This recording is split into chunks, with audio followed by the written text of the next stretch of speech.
I'm Samantha Anderson, Director of Communications for Newton Public Schools, and I'm here with another newsletter video recap. This is for the February 10th edition that's going out.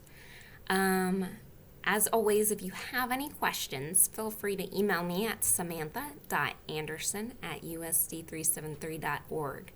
samantha.anderson@usd373.org.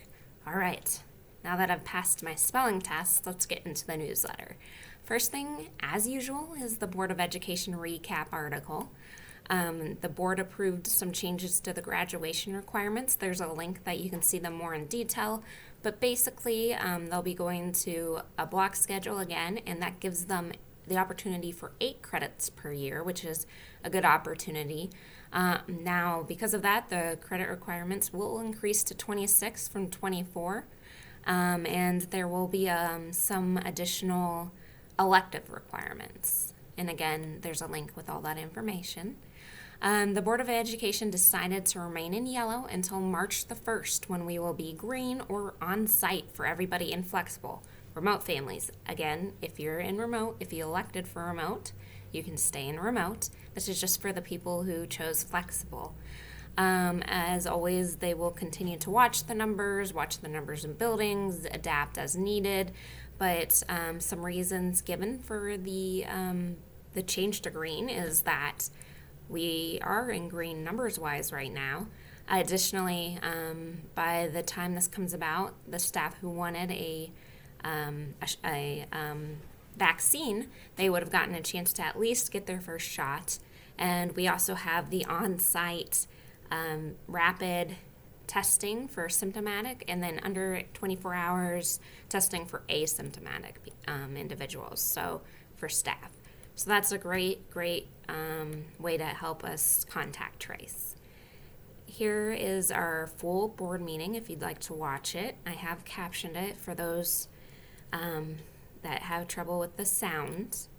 And then we have our Facebook Live Q&A from Tuesday night with Mr. Van Rankin, where he recaps the board meeting again, and then he also answers some questions. We just had a couple. Someone did ask why we decided to wait until March the 1st to switch on site, and basically just to make sure that the trend holds, and we want to give staff the time to get the vaccine dose. And then they did ask if there were any updates on Chisholm, and there will be a report in the next Board of Education meeting. And they are also working with staff, the principals are, to increase student performance. Next is the superintendent's corner. There's his update of the COVID numbers. And then he gave some information about meeting with students from the high school. A special thank you to the Culinary Arts and Jazz Band for all the work they did for the board month last month. And then we actually have a video of the National Honor Society induction. So they weren't able to do it in person because of COVID. However, that means that we do have this video for everyone to watch if they would like to.